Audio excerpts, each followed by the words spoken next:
Hi மக்களை, good morning, வணக்கம். வாங்க, ரொம்ப நாளாச்சு வீடியோ பார்த்து, ரொம்ப நாளாச்சு. வாங்க வீடியோக்குள்ளே போகலாம். நிறையா பேசணும், ஆனால் அதெல்லாம் டைம் இல்லை நமக்கு. அப்பப்போ கொஞ்சம் கொஞ்சமாக பேசிக்கலாம்.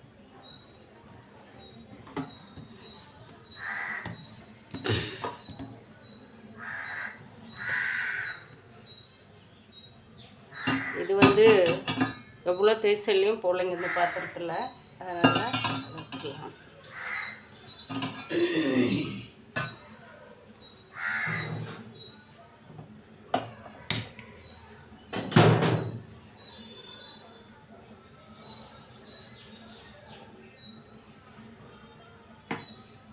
இந்த அரியலுக்கு வச்சு டிக்கஷனை சூடு பண்ணிக்கலாம். லைட்டாக சூடு பண்ணிக்கலாம்.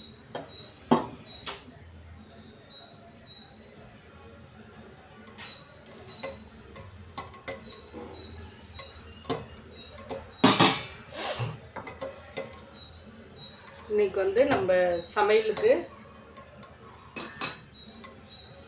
தக்காளி ஒன்று கட் பண்ணி வச்சுருக்கிறேன், கோவக்காய், தேங்காய், பூண்டு, இஞ்சி, வெங்காயம், சின்ன வெங்காயம் கட் பண்ணி வச்சுருக்கிறோம்ப. இன்றைக்கி சமையலுக்கு இதாங்க. கூட இன்னும் 2 பொருள் சேர்த்துக்கணும்.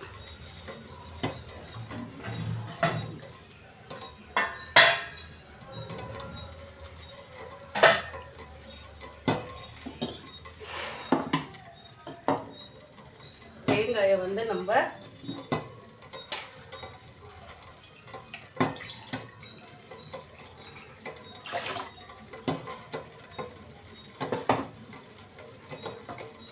இந்த இஞ்சி பூண்டை கொஞ்சம் பொறுப்பாக ஒரு ஓட்டுவோம்.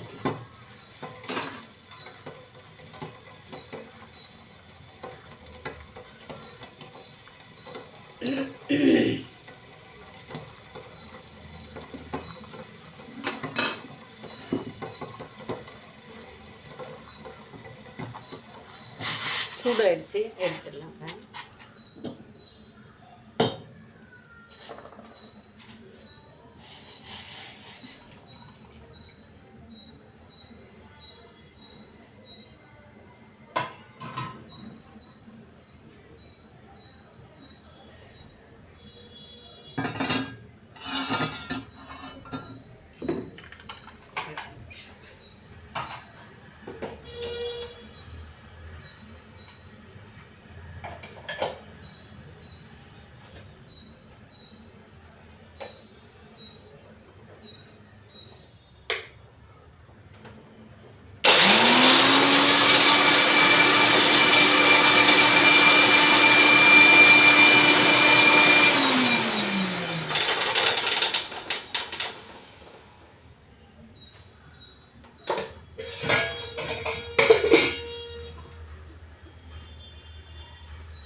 ஆயில் விட்டுக்கலாங்க.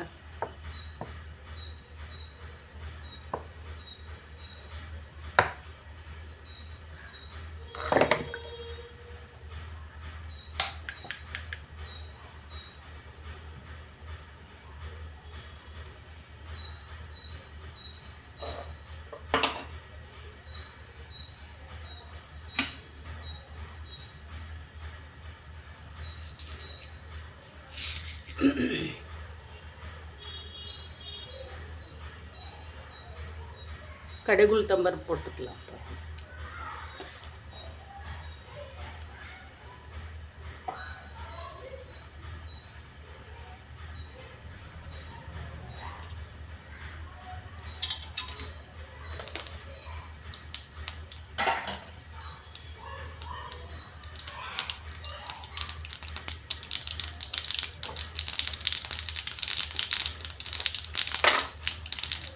கருவேப்பிலை, 2 சோம்பு,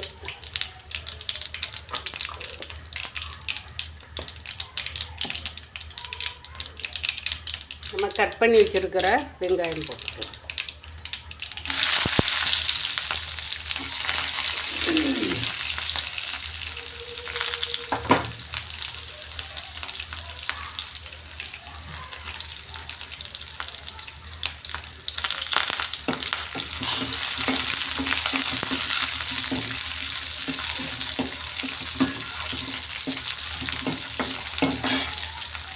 இந்த இஞ்சியும் பூண்டும் கொஞ்சம் மிக்ஸி போட்டோம் இல்லைங்களா,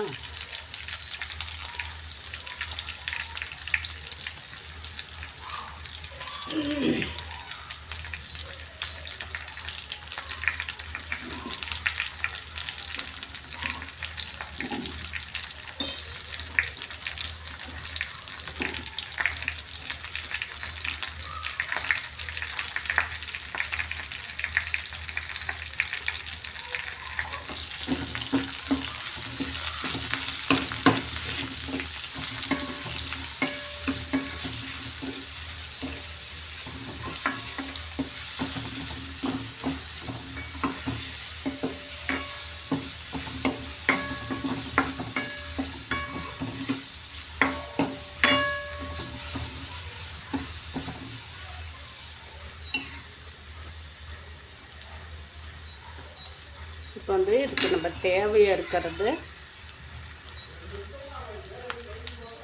மஞ்சத்தூளுங்க ஒரு 1/4 ஸ்பூன்,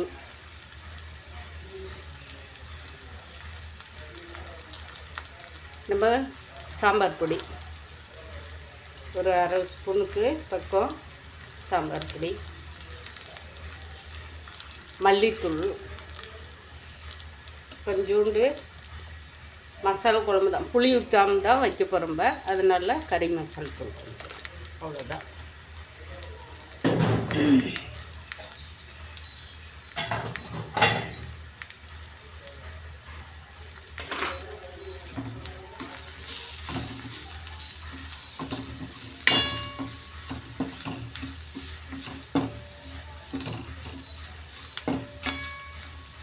நம்ம கோவக்காயை கட் பண்ணி வச்சுருக்கிறோம்ப, தக்காளி 2 கட் பண்ணி வச்சுருக்கிறோம்ப, மீன் மேக்கு சுடுதண்ணியில் போட்டு ஊற வச்சு கழுவி எடுத்து வச்சுருக்கிறோங்க.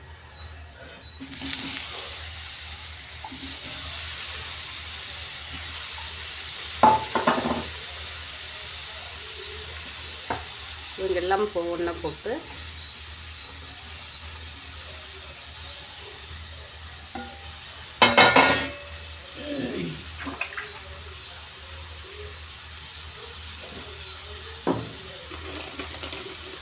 இதுக்கு தேவையாக இருக்கிற கல் உப்பு போட்டுக்கலாம், காய் தேவையாக இருக்கிற அளவுக்கு.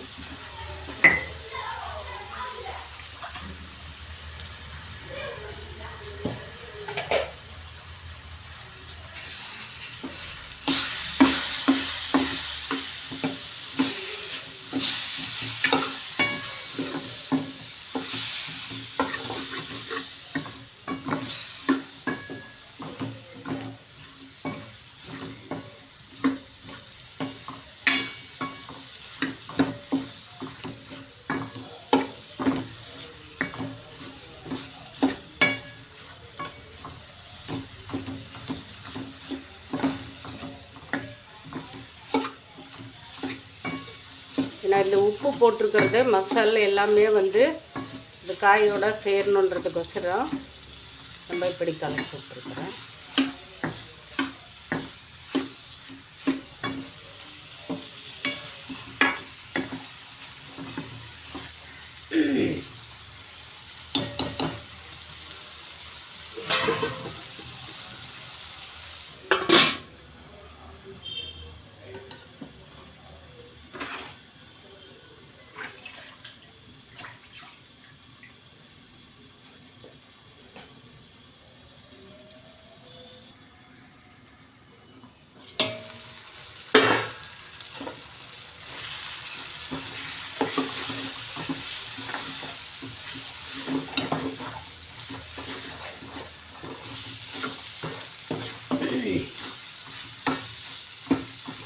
தக்காளி போட்டு தக்காளி கொஞ்சம் மஞ்சிருச்சுங்க. இது மீன் மேட்டில் தண்ணி இருக்கும், எப்படி நம்ம புளிஞ்சாலையும் தண்ணி இருக்கும். அது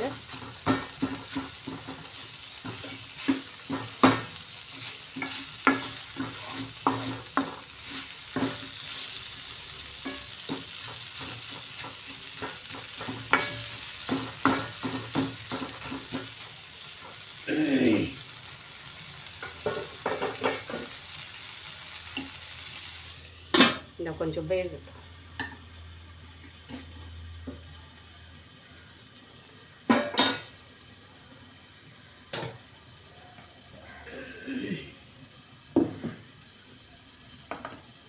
தேங்காய் பால் அரைச்சி வச்சுட்டு அது காய் வெந்ததுக்கப்புறமா நம்ம கொஞ்சம் தண்ணி கலக்கலாம்.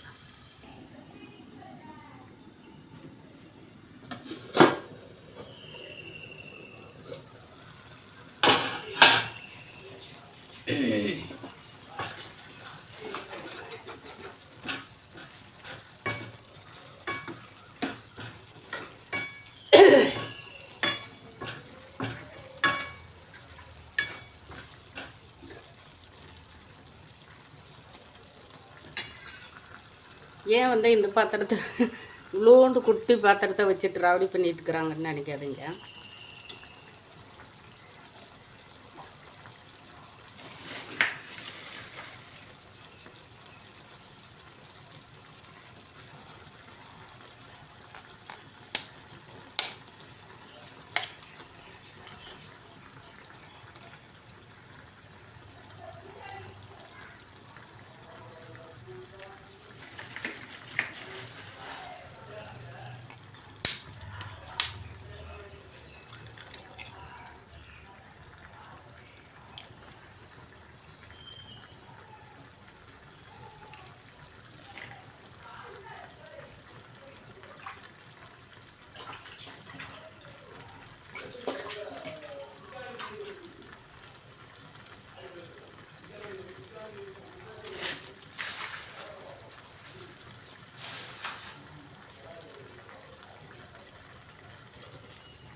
லைட்டாக நம்ம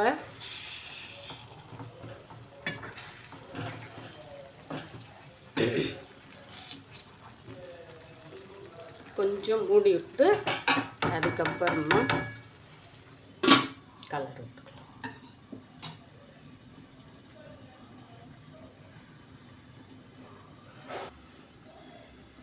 பார்க்கலாம். கரண்ட் வேற ஆஃப் வச்சுக்கலாம்.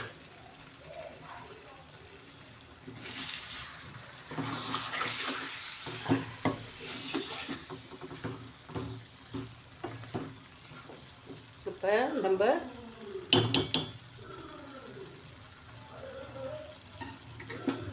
அரைச்சி வச்சிருக்கிற தேங்காய் பால்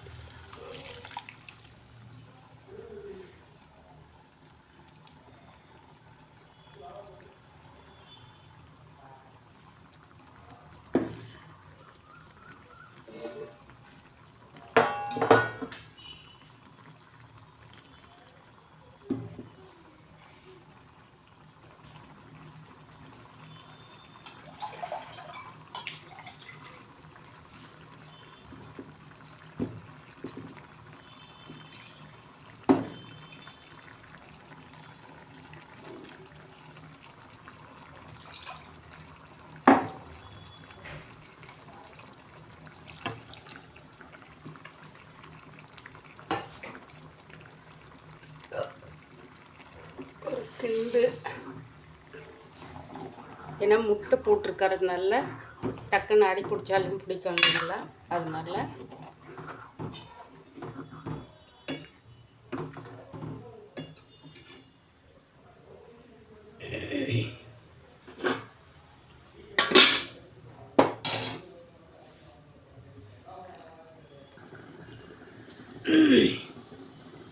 குழம்பு எப்படி இருக்குன்னு பார்த்துடலாங்க. கொதிச்சுட்டு இருக்கு.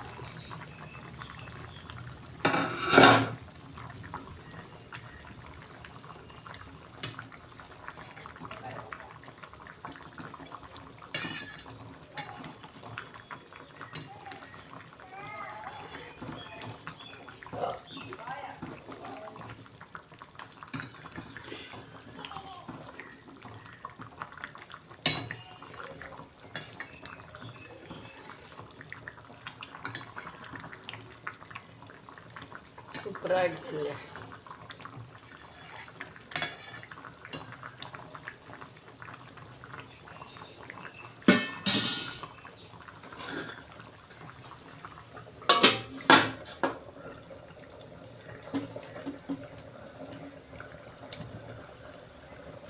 இருக்காங்க நம்ம ஃப்ரெண்டு தான், குளிச்சு இருக்கோம் நம்ம கொடுத்துருக்குறாங்க. இவங்கள வந்து நம்ம இப்போ கழுவி கொஞ்சம் ஆவியில் வேக வச்சுட்டு எடுத்து பொடி பண்ணுறதுக்கோசரம் நான் காட்டுறேன்.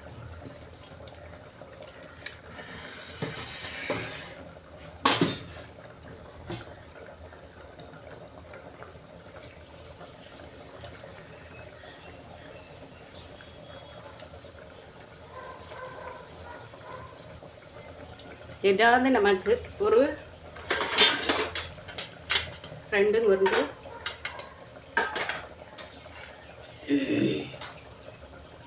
அதாவது மற்றவங்களுக்கு வந்து அது போராமையாக கூட இருக்கலாம். நம்ம அதுக்கு என்ன செய்ய முடியும், செய்ய பார்க்கலாம். அப்படியும் போராமை தான் படுறாங்க. நம்ம வந்து அவங்கக்கிட்ட காசு பணம் கேட்குறதில்ல, காசு பணம் கொடுங்கன்றதில்ல. அந்த மாதிரி ஒரு எண்ணங்களும் நமக்கு மைண்ட் செட்டு இருக்குது.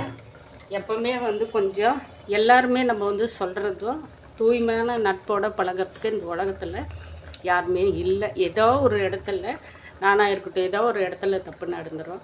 ஆனால் எனக்கெல்லாம் வந்து இது வரைக்கும் நான் அந்த மாதிரி ஏதாவது ஒரு சின்ன வார்த்தைகள் சொல்லிட்டால் கூட மனசு வந்து குற்ற உணர்ச்சியாக இருக்கும். அவங்கக்கிட்ட நான் சொல்லிட்டேன்ப்பா, அது உங்கள் மனசுக்கு வந்து சரிப்பட்டுதா, தவறாக இருந்தால் என்னை மன்னிச்சுக்கங்க அப்படின்னு இருப்பேன். ஆனால் தவறு இருக்கிற இடத்துல என்னால் ஏற்றுக்கவே முடியாத சூழ்நிலை தான் இன்ன வரைக்குமே போராடிட்டு எல்லா விஷயத்துலையுமே உண்மை இருக்கணுங்க. உண்மை இருக்கிற இடத்துல எவ்வளோ அடிப்பட்டாலும் சரியோ உதப்பட்டாலும் சரி, நம்ம வந்து கடைசி வரைக்கும் அந்த நட்பு வந்து உண்மையாக இருக்கும். 2 பேருக்குமே வந்து அந்த மனசாட்சி உறுத்தல் குற்ற உணர்ச்சி இருந்து 2 பேருமே அது வந்து ஷேர் பண்ணிட்டு வாழ்க்கை ஓட்டிட்டு போகலாம். ஆனால் அந்த மாதிரி வாழ்கிறவங்க ஏதோ ஒருத்தர் தான் இருக்காங்க. அதில் நான் மட்டும் போராடி நான் மட்டும் ஒரே நிலையில் நின்று அதுக்கு பேர் வந்து கைலாக மாட்டத்தானோ. அதுக்கு பேர் என்ன? கைலாக மாட்டத்தானோ. மற்றவங்கக்கிட்ட இருந்து பறிக்கிறது உண்மையான நட்பு, உண்மையான உறவு. மற்றவங்கக்கிட்ட அதாவது இப்போ நான் வந்து மற்றவங்கள எதிர்பார்க்காம ஒவ்வொன்றும் 10 ரூபாய் இருக்கட்டுங்க, இன்றைக்கி ஒரு மனசார ஒரு டீ வாங்கி கொடுக்கறதா இருக்கட்டும், அது உண்மையான மனசு தூய்மையான மனசோட இருந்து நம்ம வாங்கி கொடுக்கறது அவங்களுக்கு எப்படியே இருக்கலாம். அவங்களுக்கு இருக்க என்னத்து இல்லை, மேலே இருக்கிறவர் எல்லாருமே வந்து நம்மளே எல்லா செகண்டும் கேமரா அந்த கேமரா கூட கொஞ்சம் இதில் மிஸ் பண்ணிடுவாங்க. ஏன்னா இன்றைக்கி நம்ம பார்த்து அது உருவாக்கணும் இல்லைங்களா, மனிதனாக பார்த்து அதை வந்து கேமரான்றது உருவாக்கணுது. அந்தளவுக்கு ஞானம் உதயம் கொடுக்கறது தான் கடவுள் தான். அதனால் தூய்மை இருக்கிறன்றது யாருமே இருக்க முடியாது சூழ்நிலை. என்ன தவறு வாழ்க்கையில் எல்லாருமே தவறுறது, அது வந்து கடவுளாகப்பட்ட ஒரு அதாவது சத்திய வாக்குன்னு நினைக்கிறேன். ஏன்னா எப்படின்னா நம்ம வந்து நல்லதும் கெட்டதும் எல்லாமே நமக்கு கஷ்டம் நஷ்டம் எல்லாமே கொடுத்து தான் ஒரு மேல்நிலை கொண்டு வரணும்னா அதை லைஃப் ஃபுல்லாக வந்து விளையாடுற வயசில் வாழ்க்கை ஏதோ ஒரு இதில் ஒரு கவிதை கூட அது வருங்க, புத்தகத்தை சுமக்கும் வேண்டிய வயதில் குழந்தைய சுமந்துட்டே இருக்கிற பருவம் நமக்கு வந்துடுச்சு. அந்த மாதிரி காலகட்டத்தில் நம்ம வாழ்ந்த காலகட்டத்தில் அந்த மாதிரி சூழ்நிலையில் நம்ம வந்து விவரம் தெரியாமல் இன்றைக்கி 12 வயசு 13 வயசு 15 வயசில் நம்ம வந்து சிறு வயசு சின்ன வயசுன்ற மாதிரி நம்ம வாழ்ந்த காலத்துல எல்லாம் அந்த மாதிரி இல்லை. அதே வந்து வீடை விட்டு துரத்துனா போகிறோம். பெண் குழந்தைங்கள வீட்டில் வச்சு இன்னொருத்தர்கிட்ட அப்பா அம்மானாலே பாதுகாப்பாக இருக்க முடியாது, அது ஒருத்தர்கிட்ட ஒப்படைக்கும் போது பாதுகாப்பாக இருக்கும் அப்படின்ற சூழ்நிலை எல்லாருமே வந்து காலகட்டத்தில் ஒதுக்கி வச்சுருந்தாங்க. அந்த மாதிரி வாழ்ந்துட்டு காலகட்டத்தில் கூட அப்போ எல்லாருக்கிட்டையுமே வந்து ஒருத்தர் வீட்டில் ஒப்படைச்சிட்டு போவாங்க. பெண் குழந்தைங்க இருந்தால் நல்ல ஒரு தூய்மையான எண்ணங்கிறது இருந்தால் நான் போயிட்டு வர்றதுக்கு 1 வாரம் ஆகும், 10 நாள் ஆகும், கொஞ்சம் பாப்பாவை பார்த்துக்கலாம் அப்படின்னு சொல்லி. இன்றைக்கி காலகட்டத்தில் 1 நாள் 1/2 நாள் கூட்டு போக முடியல, அந்த மாதிரி சூழ்நிலை இருக்குது. யாருக்குமே தூய்மையான எண்ணம் இல்லைன்றது அது சத்தியவாக்கு. இருந்தாலையும் ஒரே அடியாக அது எத்தனை முறை சொன்னாலையும் அதுதான் உண்மை. கூட இருந்து முதுகில் குத்துறது, அதுக்கு ஒரே அடியாக அழிச்சிட்டு போயிடலாம். ஒரு மனிதனை வந்து பிடிக்கலையா அவ்வளோதான். அதில் அவங்கக்கிட்ட உண்மை இருக்குது, நேர்மை இருக்குது. ஏன்னா என்னால் முடியல அப்படின்னு சொல்லிட்டோன்னா நம்ம வந்து வாழாத இடத்துல இன்னொரு இடத்துல இருக்கட்டும், நம்ம வந்து அது செய்யாமல் அந்த பொருளை வந்து நம்ம உருவாக்காமல் நம்ம செய்யாமல் வேறு ஒருத்தர் கொடுத்துட்டு போக முடியாது. அது கொடுத்த நம்மளோட முடிஞ்சிடணும் அப்படின்னு சொல்லிட்டு அந்த செயல்களை நம்மளே அழிச்சிடணும். அதை வளர விடாமல், செடியாக இருக்கட்டும், ஒரு பொருளாக இருக்கட்டும், அடுத்தவங்களுக்கு இந்த பொருளை நம்ம கொடுக்கக்கூடாது, அடுத்தவங்களுக்கு இந்த நிலத்தை விட்டு நம்மளே அழிச்சிடணும் அப்படின்னு சொல்லிட்டு ஒரே அடியாக அழிச்சிட்டு போயிடணும். அதில் பூண்டு முளைச்சா என்ன, அதில் பூண்டு முளைக்காமல் இருந்தால் என்ன, அதை பற்றி எனக்கு என்ன, அது என் கண்ணுக்கு முன்னாடி இருந்துகிட்டே இருக்கணும், அவ்வளோதான்.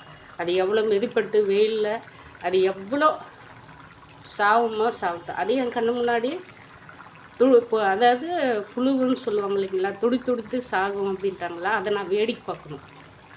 என்னையும் உனக்கு நன்மை இருக்கிறதுல சொல்லுங்க பார்க்கலாம். அந்த மாதிரி வாழ்ந்துட்டு இருக்கிறது இந்த காலகட்டம் அப்படி இருக்குங்க. குழம்பாயிடுச்சு கரெக்டுலாம். அந்த மாதிரி ஒவ்வொருத்தரும் நமக்கு அவங்களுக்கு நம்ம எந்த உதவியும் பண்ணுறதில்லைங்க. யாருமே என்னை பொறுத்த வரைக்கும் என்கிட்ட இருக்கிற ஃப்ரெண்டுங்க மற்றவங்களுக்கும் தெரியும், ஆனால் மற்றவங்களுக்கு எப்படி தெரியுதா தெரியல.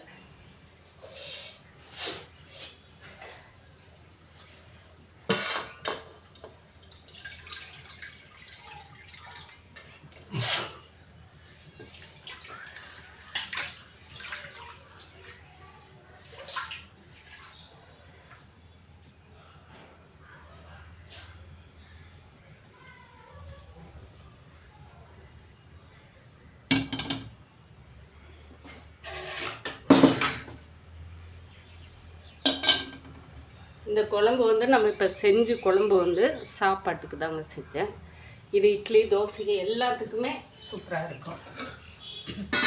இதோ வந்து நம்ம நல்லதை செஞ்சுட்டு வேறு ஏதோ கெட்டதையே பேசிட்டு போயிட்டேன், சாரி மன்னிச்சிருங்க.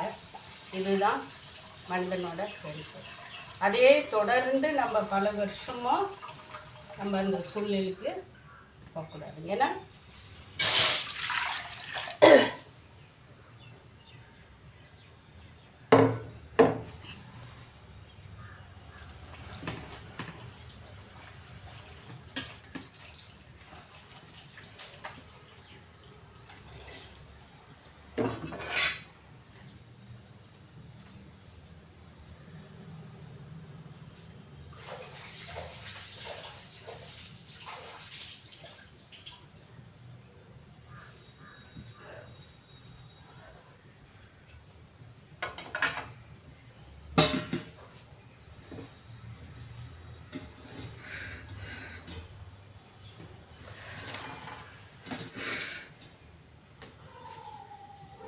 இந்த கீரை வந்து நம்ம கொஞ்சம் ஆவியில் வேக வச்சு எடுத்து வச்சுட்டு பொடி பண்ணி வச்சுக்கலாங்க.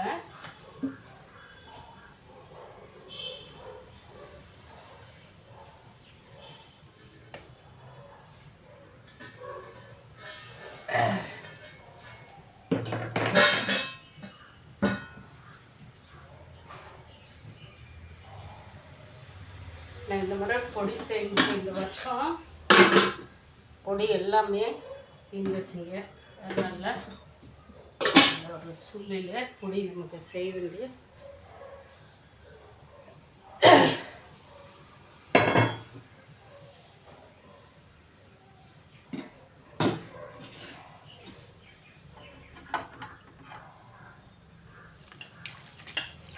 எல்லாம் இந்த கீரை அழைச்சிட்டு, ஏன்னா ஆல்ரெடி அவங்க இதெல்லாமே வந்து எனக்கு தெரிஞ்சு இது உண்மையான நற்புன்னு நான் நினைக்கிறேங்க. ஏன்னா அவங்க வந்து எடுத்து வச்சு கடையலாம், இல்லை ஒரு சூழ்நிலையே கூட இருக்கலாம். எல்லாருமே இந்த இப்போ கோவக்காவை கொடுத்தவங்க அவங்களும் அதே மாதிரி தான் ஏதாவது ஒன்று எடுத்துகிட்டு வருவேன். நான் தான் இருந்துட்டு வேண்டாங்க அப்படின்னு சொல்லிட்டு இப்போ எல்லாருமே இப்போ பாருங்கள், தம்பி வந்து அவங்க பாரதியார் மூலிமா அந்த வருஷம் ஃபுல்லாக அவனுக்கு மாம்பழம் வீட்டில் அவ்வளோ கொட்டி கிடக்குது. அன்றைக்கி வரும்போது ஒரு மூட்டை மாம்பழம், இந்த என்ன இப்போ என்னென்னவோ பேர் வருது அதுக்கு, இந்த பழமெல்லாம் ஒவ்வொரு பழம் இவ்வளோ பெருசுங்க. அத்தை சொல்லி எடுத்துகிட்டு போக்கா அப்படின்னு அதை நம்ம எடுத்துகிட்டு வந்து மற்றவங்களுக்கு கொடுக்கும்போது கூட இதெல்லாம் சுமந்துட்டு வந்து இவளுக்கு கொடுக்க சொல்லுதா அப்படின்னா இவளுக்கு அப்படின்னு சொல்லிட்டு அதுக்கு நிறைய வார்த்தைகள் வந்து மனசுக்குள்ளே குமுறி சில பேர் வந்து அந்த எண்ணங்களை வந்து இது பண்ணிக்குவாங்க. அதனால இங்கே என்ன பாவம் ஃப்ரெண்டுங்க அவங்க பாருங்கள், இன்றைக்கி நான் இத்தனைக்கோ வந்து போன டைமு தம்பி இங்கே கொண்டு வந்து மரத்துலேருந்தே பறித்து எடுத்துகிட்டு வந்து ஒரு 50 காய் பக்கம், ஒரு 25 காய் ஆகும். 50 காய் கொண்டு வந்தாலே எனக்கு ஒரு 25 காய். இது இப்படியே நம்ம ஆவியில் ஒரு ஆவி விட்டுடலாங்க.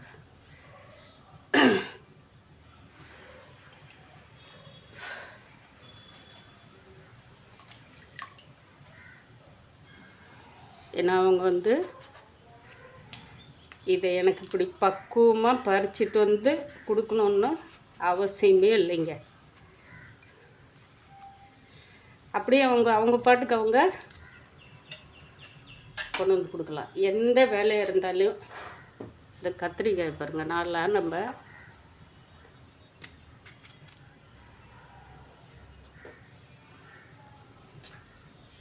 இதுவும் அவங்க கொடுத்தது தான்.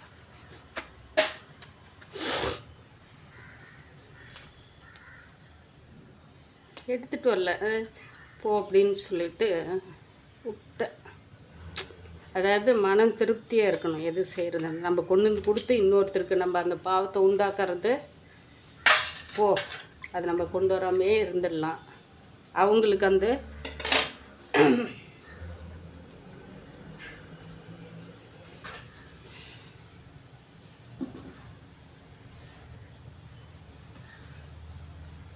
கொழுந்தாக இருக்குங்க, கொழுந்தாக இருந்து இந்த புளிச்சிக்கீரை வந்து நமக்கு பறிச்சுட்டு வந்து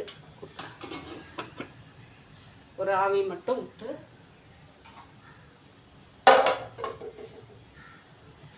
பொடி பண்ணுறதுக்கோசரம் இதை வந்து நம்ம ஒரு ஆவியில் வேக வச்சு எடுத்து கொஞ்சம் அந்த தண்ணி தீர்ற வரைக்கும் ட்ரை இருக்காது. இதில் இந்த நம்ம ஆவியில் வைக்கிறதுனால அதில் இருக்கிற தண்ணி வந்து அந்த கீரையில் இறங்கினாதான்.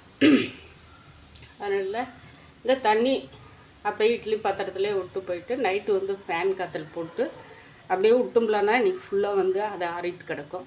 அப்போ நைட்டும் ஃபேன் போட்டோம்லான்னா ஃபேன் காற்றுல ஆகிட்டு நாளைக்கு கொஞ்சம் வெயில் வச்சுட்டு இதுக்கு தேவையாக இருக்கிறதெல்லாம் நம்ம எடுத்து நம்ம இப்போ அது பொடி பண்ணும்போது நான் உங்களுக்கு காட்டுறேங்க. ஏன்னா ஆல்ரெடியே போன வருஷமெல்லாம் பொடி நிறைய ஐட்டம் போட்டு எல்லாம் வாங்கிட்டாங்க.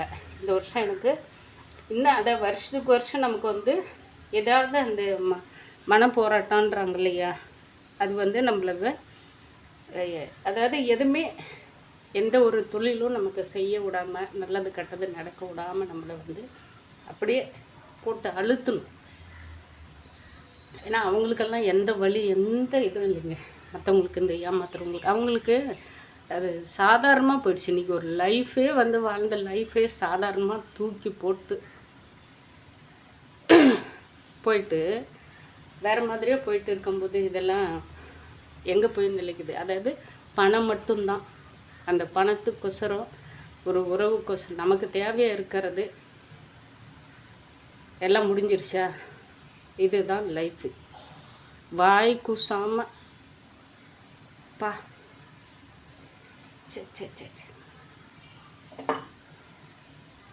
இந்த மாதிரி எல்லாம் வாழ்கிறாங்க. அந்த மாதிரி வாழாதீங்க.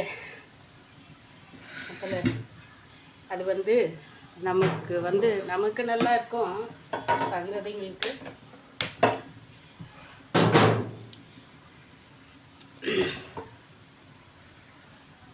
ரெண்டு அப்பளம் போட்டுக்கலாங்க.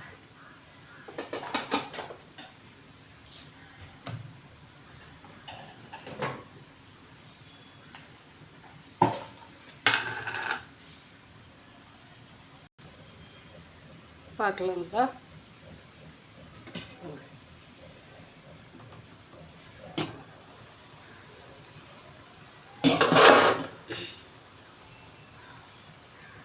அவ்வளோதாங்க.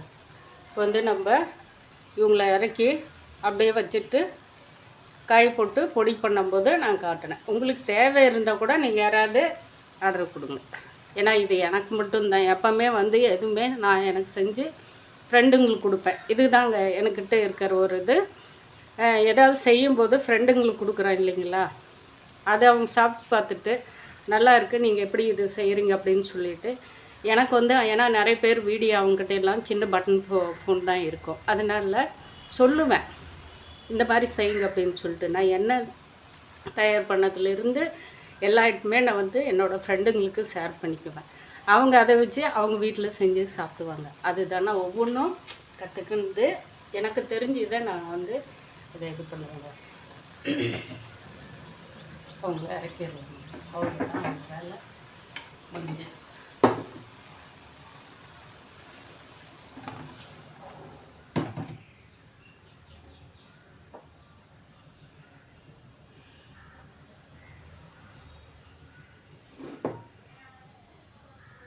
ஏன்னா நிறைய பேர் வந்து கீரைங்களாகட்டும் எல்லாமே வந்து பயிர் வகையாகட்டும் அதாவது வேக வச்சு அந்த தண்ணி வந்து வடித்து ஊற்றுறாங்க. அதில் வந்து நமக்கு எந்த ஒரு சத்தும் கிடைக்காது. இதில் இருக்கிறத நம்ம வேக வச்சு நிறைய புளிச்சக்கீரையாகட்டும் முருங்கைக்கீரையாகட்டும் வேக வச்சு அந்த தண்ணி எடுத்துடுறாங்க. அந்த தண்ணியில் தான் நமக்கு இருக்கிறது. இதில் இருக்கிற சத்தெல்லாம் அந்த தண்ணியில் போயிடுது இல்லைங்களா, அதை சாப்பிடணும். அப்பளம் போட்டுடலாம்.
அடுப்பு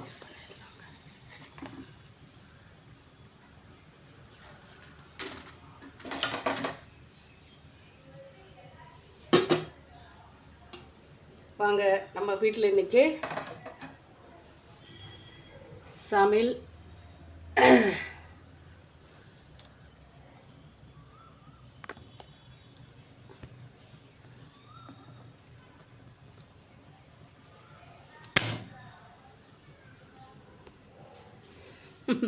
இன்றைக்கி சமையல் இவ்வளோதாங்க. இன்றைக்கி வந்து இந்த சாப்பாடு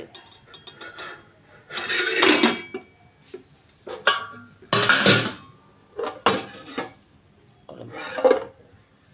பாய்.